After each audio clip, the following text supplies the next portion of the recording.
नमस्कार दोस्तों, मैं हूं प्रणवीर सिंह और आप सभी का स्वागत है मेरे YouTube चैनल में। दोस्तों, मनुष्य ने समय के साथ अनेक विशिष्ट प्रोसेस डेवलप की, जैसे फॉर एग्जांपल दूध से दही का बनना, तथा इसी प्रोसेस में हम देखें तो जैसे डबल रोटी का बनना, तथा ये देखा गया कि वेजिटेबल, फ्रूट एंड मिल्क इत्यादि जल्दी खराब होते हैं। दोस्तों, इंसान या ह्यूमन को उसके व पालतू जानवरों में अनेक बीमारियों की जानकारियां भी उसे थी, परंतु इसका कारण वह नहीं समझ सका और वह इसे ईश्वरीय शक्ति का प्रकोप समझता रहा। जब माइक्रोस्कोप की खोज हुई, तब से अनेक माइक्रो ऑर्गेनिज्म को देखा गया। दोस्तों, हम सबसे पहले जानते हैं हिस्ट्री के बारे में। दोस्तों, जीवाणु है वो यूनिसेलुलर प्रोकैरियोटिक सूक्ष्म जीव हैं या माइक्रोब्स हैं, जिनकी खोज सर्वप्रथम डच साइंटिस्ट एंटोनी वॉन ल्यूमेक ने 10 जून 1676 में की थी। दोस्तों, एंटोनी वॉन ल्यूमेक को माइक्रोबायोलॉजी का फादर भी कहते हैं, मतलब फादर ऑफ माइक्रोबायोलॉजी। उन्होंने विभिन्न प्रकार के छोटे जीव भी देखे, जिन्हें उन्होंने एनिमलक्यूल का नाम दिया, मतलब सूक्ष्म जीव या टीनी एनिमल। उन्होंने स्वयं द्वारा निर्मित सूक्ष्मदर्शी से इनका अध्ययन किया, जिसको वो एक आंख से इस्तेमाल करते थे। मतलब एक आंख से, अपनी सूक्ष्मदर्शी का एक ही लेंस हुआ करता था जिसको एक आंख से देखा, जैसा कि आप पिक्चर में देख रहे हो स्क्रीन पे।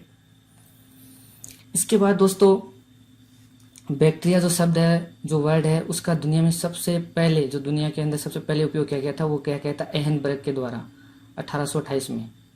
तथा इसके साथ ही या इसके बाद लुईस पास्चर, जिन्होंने 1859 में यह प्रमाणित किया कि जो आपकी जो फर्मेंटेशन की प्रोसेस है या जो किण्वन की प्रोसेस है, उसके अंदर बैक्टीरिया की जो ग्रोथ है वो किस प्रकार होती है, यह सबसे पहले प्रमाणित किया था लुईस पास्चर ने।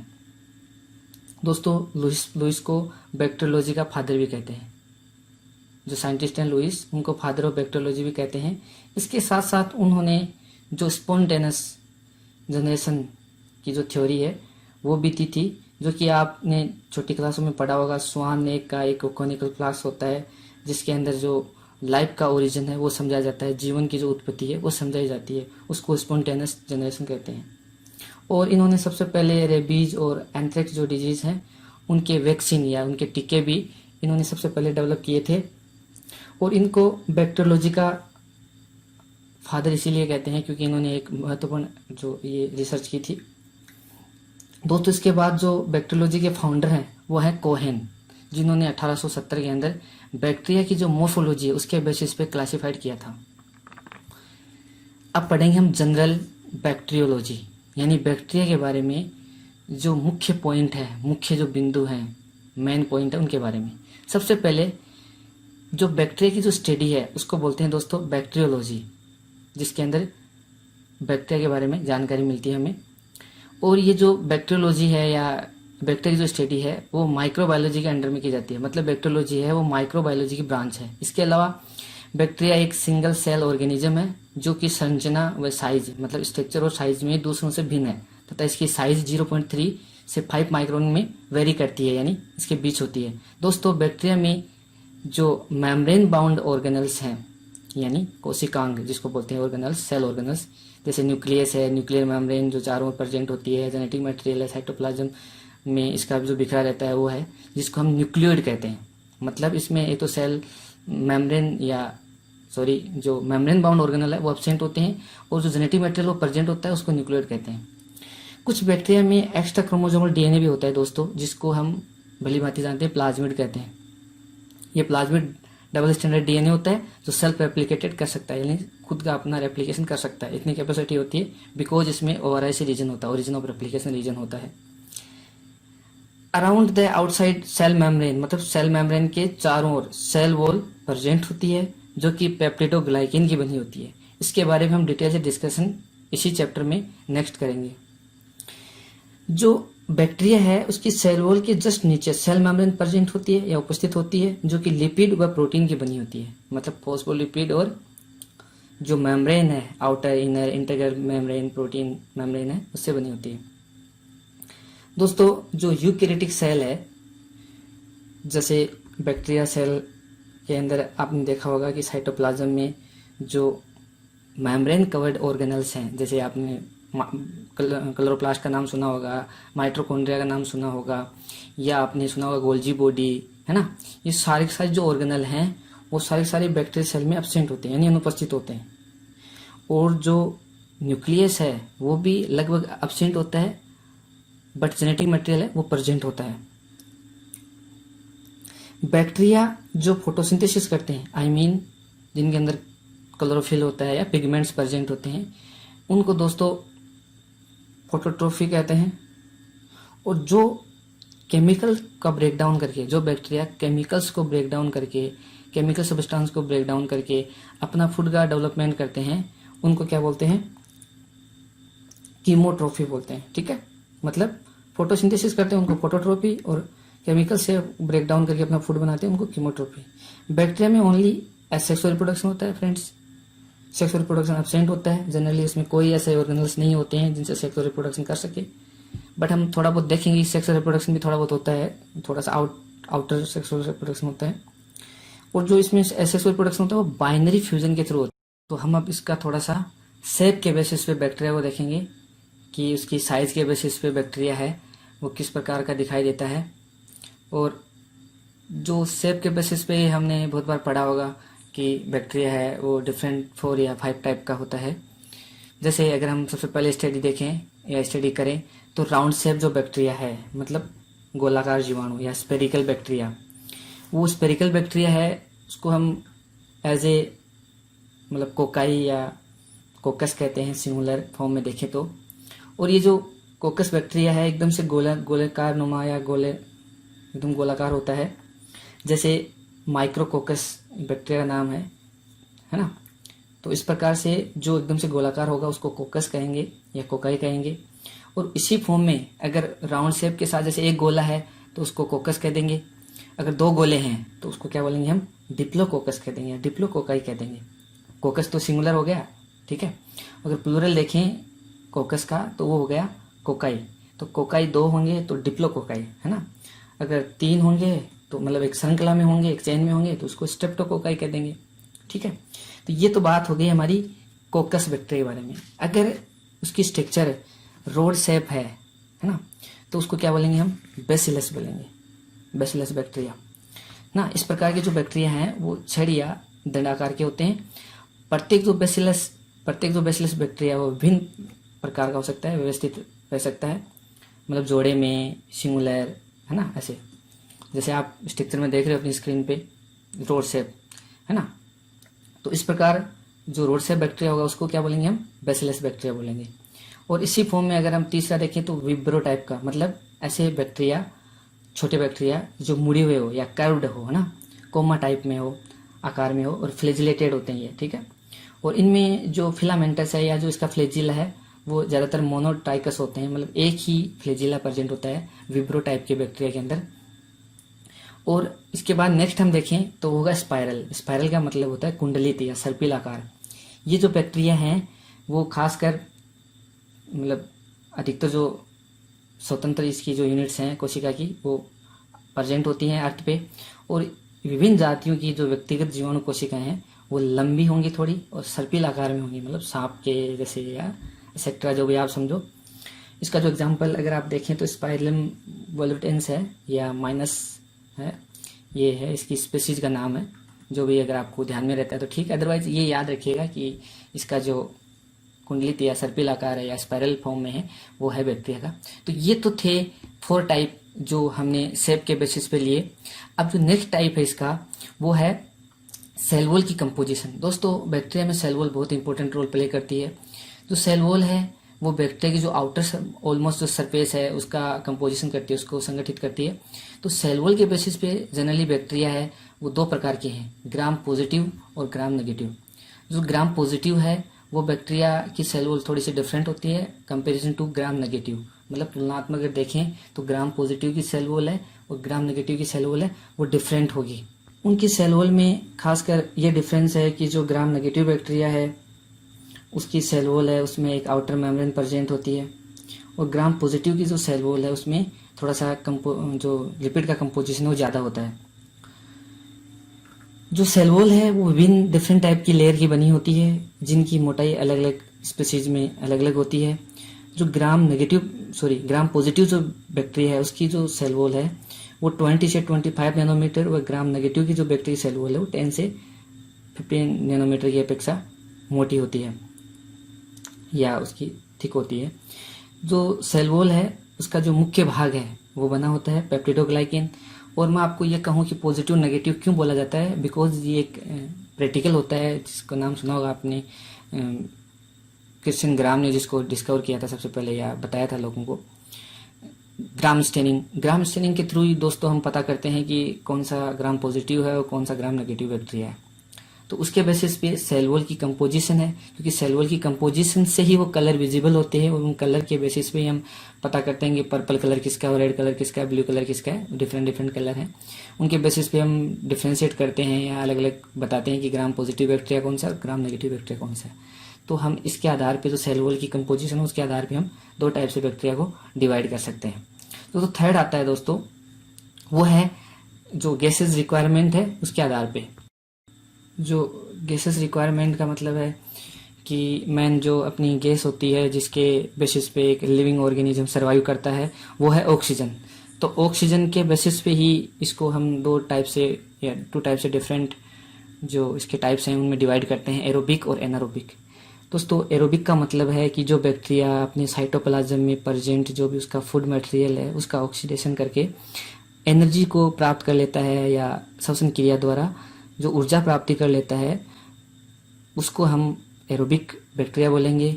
और ये बैक्टीरिया जो रेस्पिरेशन की प्रोसेस है वो ऑक्सीडेशन की प्रोसेस के द्वारा करता है, जिसमें ग्लूकोज है वो ऑक्सीजन के साथ रिएक्ट होकर एनर्जी में कन्वर्ट हो जाती है। और इसके अगेंस्ट हम देखें कि जो एनारोबिक बैक्टीरिया है वो क्या है, तो मतलब कुछ बैक्टीरिया ऐसे भी होते हैं जो ऑक्सीजन की अब्सेंस में या अनुपस्थिति में जीवित रहते हैं या सर्वाइव करते हैं।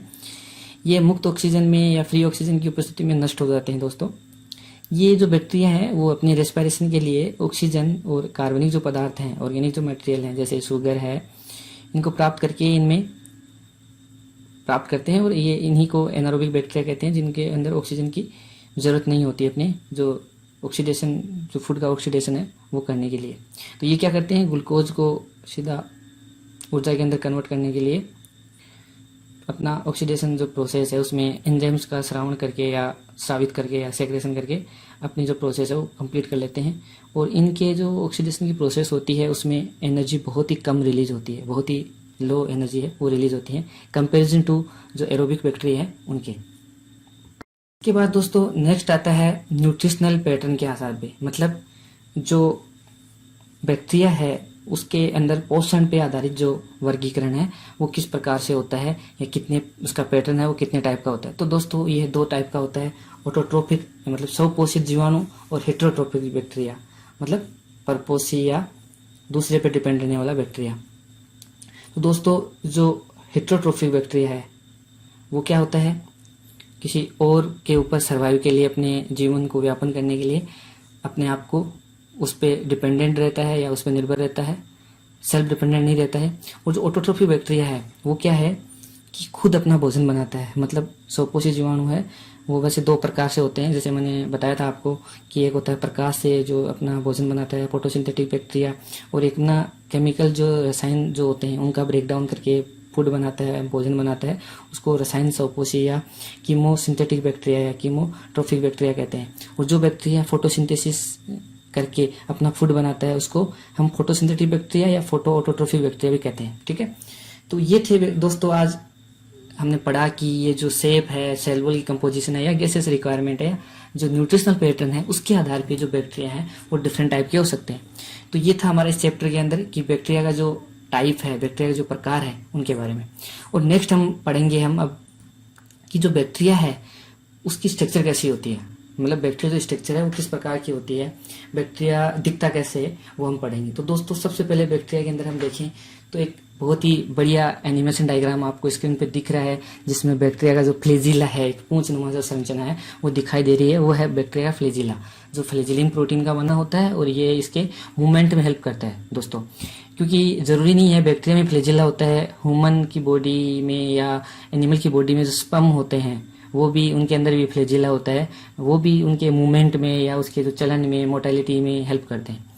तो दोस्तों ये आपको दिख रहा है, ये बैक्टीरियल सेल है, इसमें एक पूंछनुमा जो संरचना दिखाई दे रही है वो है बैक्टीरियल फ्लैजिला। और इसके जो चारों तरफ सबसे पहली जो लेयर होती है बैक्टीरिया की वो होती है कैप्सूल की। दोस्तों कैप्सूल क्या है कि कैप्सूल एक कार्बोहाइड्रेट या पॉलीसेकेराइड की लेयर होती है जो कि सेल वॉल के जस्ट ऊपर कंपोज होती है या बनी हुई होती है। कैप्सूल के जस्ट नीचे अगर अपन डिस्कस करें तो वो होती है सेल वॉल। सेल वॉल जैसा कि दोस्तों हम डिटेल से डिस्कशन करेंगे आगे। और मैंने थोड़ा बहुत आपको बताया कि पेप्टिडोग्लाइकेन जो कार्बोहाइड्रेट है प्लस अमीनो एसिड प्रोटीन का एक मिश्रण होता है, एक मिक्सचर होता है, उससे बना हुआ है। तो सेल वॉल होती है कैप्सूल के जस्ट नीचे वाली लेयर जो कि बहुत ही प्रोटेक्ट करती है बैक्टीरिया को। और जस्ट सेल वॉल के नीचे होती है दोस्तों सेल मेम्ब्रेन, या इसको प्लाज्मा मेम्ब्रेन, बायोलॉजिकल मेम्ब्रेन, कोशिका झिल्ली, जो भी आप कहना चाहो वो होते हैं। तो ये plasma membrane universal परजेंस of layer है, सभी सेल्स के जो कवरिंग है वो प्लाज्मा मेम्ब्रेन का ही होता है दोस्तों, साइटोप्लाज्म के चारों ओर, कोशिका द्रव्य के चारों ओर। तो हमने पढ़ा कैप्सूल, उसके नीचे सेल वॉल और उसके जस्ट नीचे प्लाज्मा मेम्ब्रेन।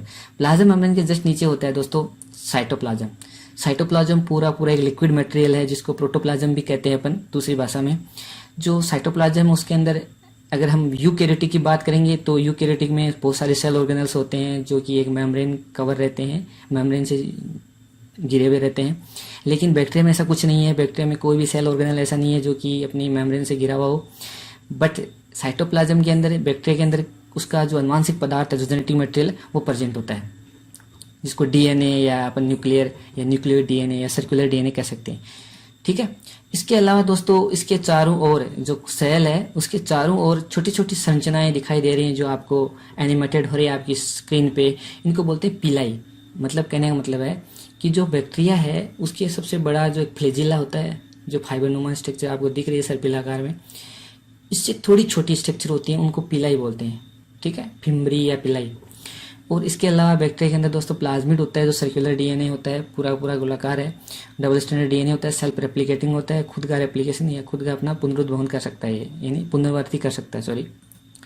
इसके अलावा दोस्तों साइटोप्लाज्म में बैक्टीरिया में एक सेल ऑर्गेनल कह सकते हैं अपन, राइबोसोम।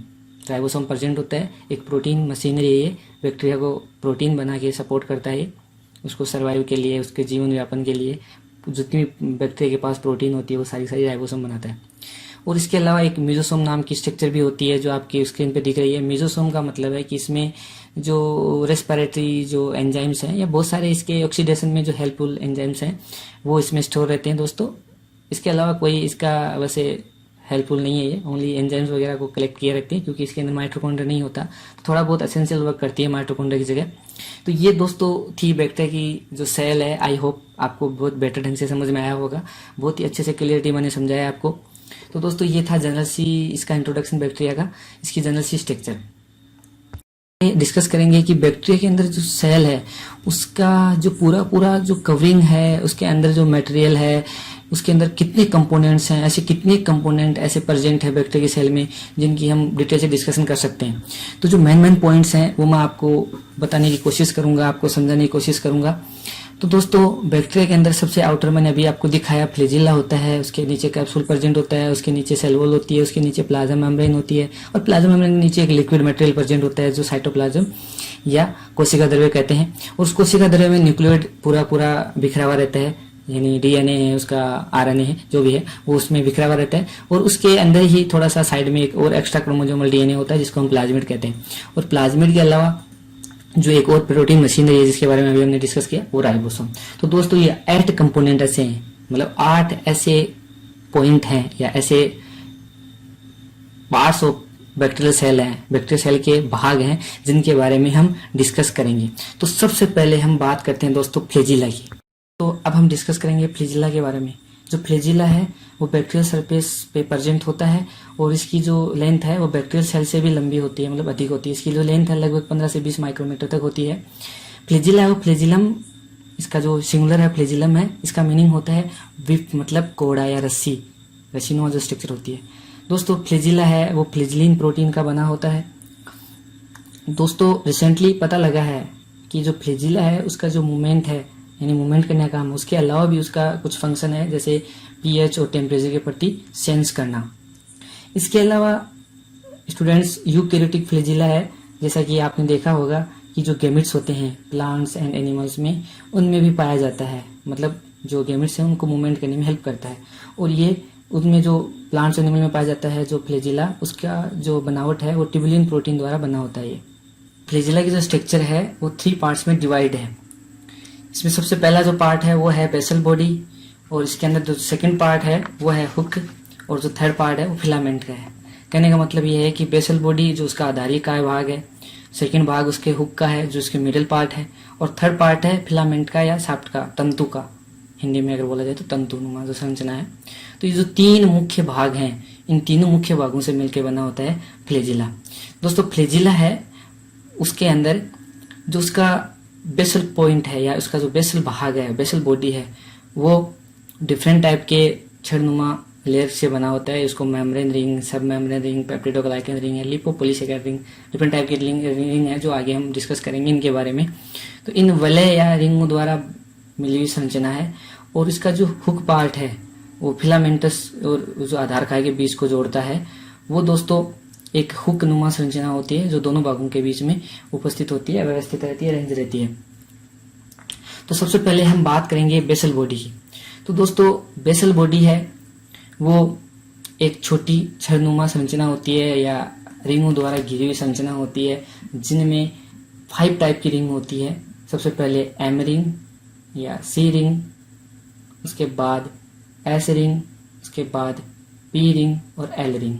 ठीक है, ये डिफरेंट टाइप की रिंग है। जो आपकी स्क्रीन पे जो संरचना दिख रही है, स्ट्रक्चर दिख रही है, उसमें ये रिंग मौजूद है। और ऊपर जो हुक स्ट्रक्चर है वो थोड़ी सी मुड़ी हुई या घूमी हुई संरचना है, वो हुक स्ट्रक्चर की है। इसके अलावा ये जो बेसल बॉडी है वो सेल मेम्ब्रेन और साइटोप्लाज्मिक जो मेम्ब्रेन है उसके साथ अटैच रहती है। और ये डिफरेंट टाइप की जो रिंग है वो प्रोटीन की बनी होती है, जिनको मोट बी प्रोटीन कहती हैं। ये जो रिंग है वो जैसे मैंने बताया आपको डिफरेंट टाइप की रिंग है। जैसे एल रिंग है वो आउटर रिंग है, मतलब जो लिपोपॉलीसेकेराइड के साथ एंकर रहती है, घुसी हुई रहती है या धसी हुई रहती है। और ये ओनली जो लेयर है वो ग्राम पॉजिटिव बैक्टीरिया उसमें प्रेजेंट होती है। पी रिंग है वो पेप्टिडोग्लाइकन लेयर है, उसके अंदर एंकर रहती है या धसी हुई रहती है या पकड़ी हुई रहती है, जकड़ी हुई रहती है। सी रिंग है वो साइटोप्लाज्म के साथ कवर रहती है या जुड़ी हुई रहती है। जो एम और एस रिंग है वो साइटोप्लाज्म जो मेम्ब्रेन है, मेरा कहने का मतलब प्लाज्मा झिल्ली या कोशिका झिल्ली, उसके अंदर धसी हुई रहती हैं। तो इस प्रकार से ये जो 5 रिंग है वो अलग अलग पार्ट्स में या अलग अलग जगह पे अरेंज रहती है, और इसके जो मूवमेंट में बहुत ज्यादा हेल्प करती है। इसके रोटेशन में, इसके जो एनर्जिक जो पार्ट है, इसका मेन जो पार्ट है रोटेशन का पार्ट है वो बेसल बॉडी है। उसके बाद जिसका जो पोर्शन आता है वो आता है हुक का। तो दोस्तों हुक है वो क्या है, एक तंतु या फिलामेंटस व आधार के बीच में जोड़ने वाला भाग है। और ये क्या होता है कि जो फिलामेंटस जो मोटर प्रोटीन है उसके ऊपर बेस कनेक्टेड है ये, और इसकी जो लेंथ है वो ग्राम पॉजिटिव बैक्टीरिया में ज्यादा होती है। इसके बाद जो फिलामेंटस पार्ट है उसके अंदर क्या है, ये जीवाणु की जो मेन सतह है, सरफेस है, उस पर पाया जाता है। और ये हुक के साथ संलग्न या जुड़ा हुआ रहता है। ये लगभग अप्रोक्सीमेटली 20 माइक्रोन लंबा और 0.1 से 0.13 माइक्रोन डायमीटर का होता है। दोस्तों बैक्टीरिया के अंदर जो फिलामेंटस है वो क्रिएटिन, मायोसिन जैसी प्रोटीन या फ्लैजिलिन का बना होता है। मतलब इनका जो कॉम्बिनेशन होता है मायोसिन और क्रिएटिन का फ्लैजिलिन प्रोटीन के अंदर। जो प्रत्येक फिलामेंटस है वो एक पतले एकदम से थिन जो फाइब्रिल होते हैं, तंतु होते हैं, उनका बना होता है। ये यूकैरियोटिक सेल में भी होता है, जैसे कि इसका जो यूकैरियोटिक सेल उसमें 9+2 का अरेंजमेंट होता है, आपने छोटी क्लास में पढ़ा होगा। और ये खास तौर पे अगर माइक्रोस्कोप से हम देखते हैं तो ही दिखाई देता है। तो ये था फिलामेंटस का पार्ट। इसके बाद हम देखते हैं कि जो फ्लैजिला है उसके फंक्शन कौन कौन से हैं। तो दोस्तों फ्लैजिला के जो मेन फंक्शन है वो तो मैंने आपको बता दिए जनरली। इसका जो बैक्टीरिया है उसको हेल्प करता है मूवमेंट में, और ये एक सेंसरी ऑर्गन की तरह भी काम करता है। जैसे मैंने बताया रिसेंटली पता लगा है कि टेम्परेचर, पीएच आदि की जो चेंजेस होती हैं इन्वायरमेंट के अंदर उनको डिटेक्ट करता है। फ्यू यूकैरियोटिक ऐसे भी हैं जो फ्लैजिला को अपने रिप्रोडक्शन रेट को बढ़ाने में काम में लेते हैं। और फ्लैजिला है वो एक सेक्रेटरी ऑर्गेनल्स के तरह भी काम करता है, जैसे क्लेमाइडोमोनास है एग्जाम्पल के तौर पे। तो दोस्तों जो कैप्सूल है वो सबसे बाहर की लेयर होती है, और बैक्टीरिया के जो बाहर की परत है वो उसको हम स्लाइम लेयर भी कहते हैं। ये शुगर के जो पॉलीमर्स होते हैं उनकी बनी होती हैं, जिनमें बहुत सारे पॉलीसेकेराइड्स मौजूद होते हैं। मोस्टली जो कैप्सूल लेयर है वो हाइड्रोफिलिक होती है, मतलब कहने का मतलब है जो वाटर लविंग है वो होती है, यानी कि पानी के साथ इजीली इंटरेक्ट कर पाती है। इसके अलावा अगर हम इसको माइक्रोस्कोप से देखते हैं तो बहुत सारा कॉम्प्लेक्स स्ट्रक्चर दिखाई देता है पॉलीसेकेराइड्स का, और इसी पॉलीसेकेराइड में जो सेल है वो सेल का जो कैप्सूल है वो दिखाई देता है। मतलब ये है कि वाटर लविंग पार्ट है वो प्रेजेंट होता है, और सेल में जो वाटर लॉस होता है उसको भी प्रिवेंट करता है। मतलब ये है कि जो इसका कैप्सूल है वो बैक्टीरिया में वाटर लॉस को रोकता है, मतलब डिहाइड्रेशन को रोकता है। कैप्सूल है वो बैक्टीरिया सेल को सेल वॉल के बारे में, बैक्टीरिया की सेल वॉल के बारे में, तो बैक्टीरिया की जो सेल वॉल है वो सबसे बाहरी यानी कैप्सूल से नीचे की ओर और मेम्ब्रेन सेल मेम्ब्रेन की ऊपरी ओर प्रेजेंट होती है।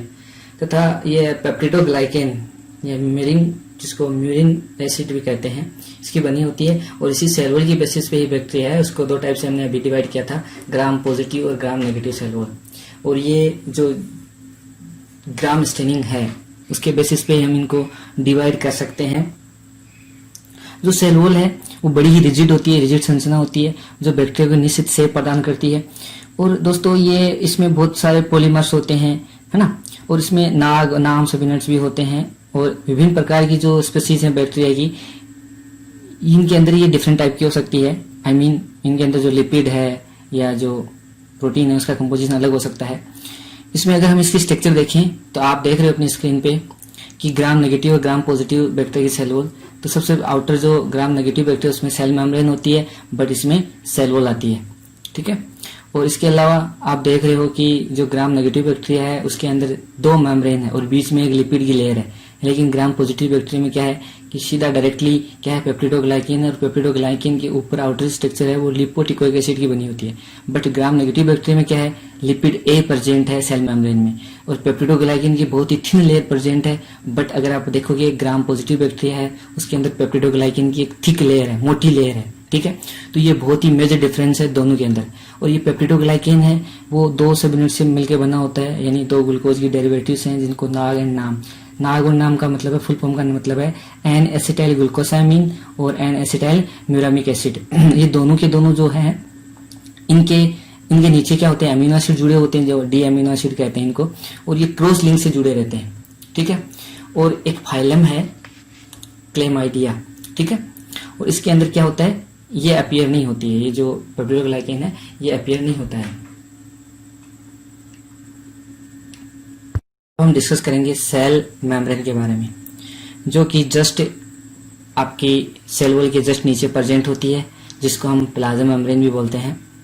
ये जो प्लाज्मा मेम्ब्रेन है ये जो जल विलेय पदार्थ हैं, जैसे जल में घुलनशील है, वाटर डिजोल्विंग जो मटेरियल्स हैं या सबस्टांस है, उनका बैरियर यानी रोधक का कार्य करती है। बैरियर सिलेक्टिव होती है, अधिकतर पदार्थों के लिए सिलेक्टिव होती है।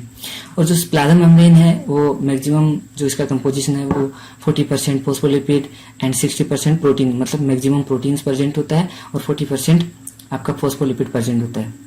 दोस्तों जो प्लाज्मा मेम्ब्रेन है वो बहुत ही दो पतले मतलब परतें मतलब लेयर्स के बीच में एक पतली परत होती है, यानी कि सेल वॉल के जस्ट नीचे प्रेजेंट होती है।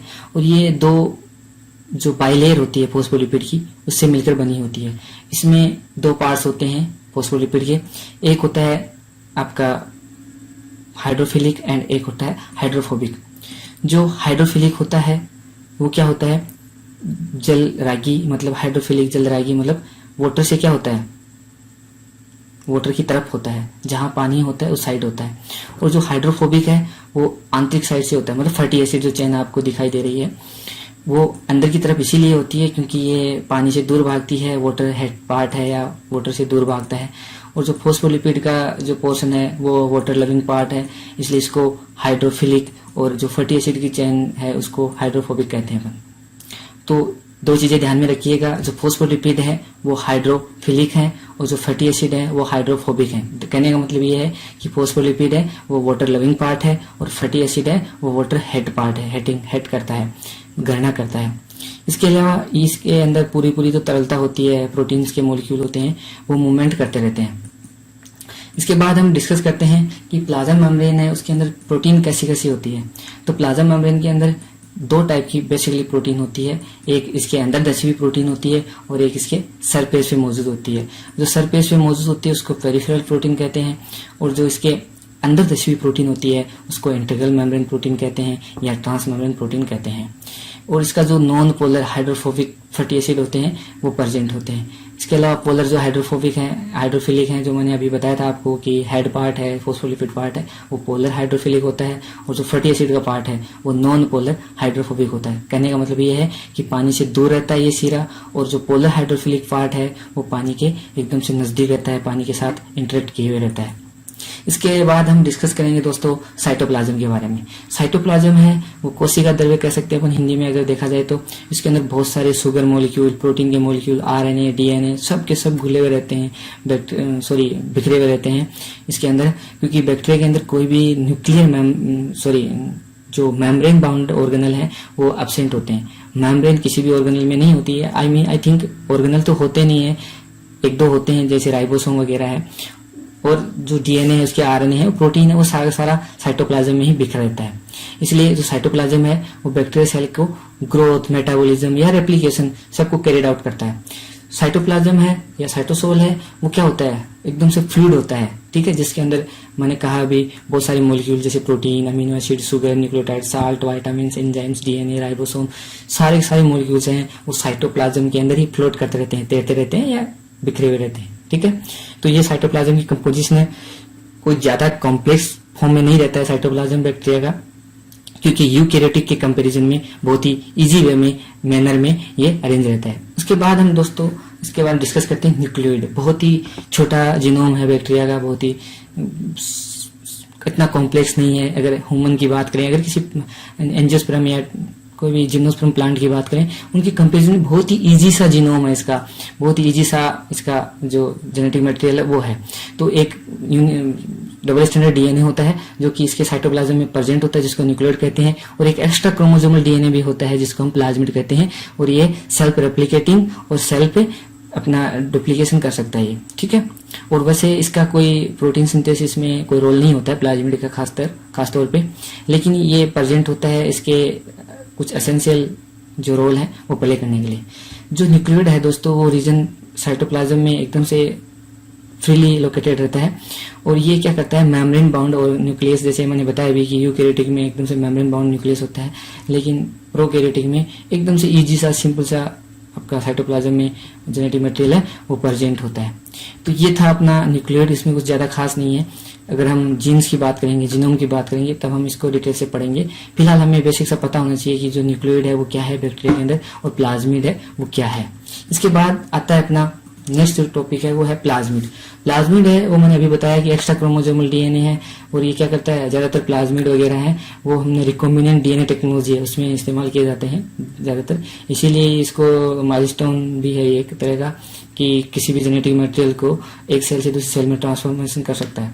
तो प्लाज्मिड है वो क्या है, एक small extra chromosome genetic structure से कैरिड आउट एक स्ट्रेन और बैक्टीरिया है जो कि क्रोमोसोम जैसा ही है, लेकिन थोड़ा सा अलग है इससे, जो बैक्टीरिया का डीएनए होता है उससे थोड़ा अलग है, बट है तो बैक्टीरिया का डीएनए ही।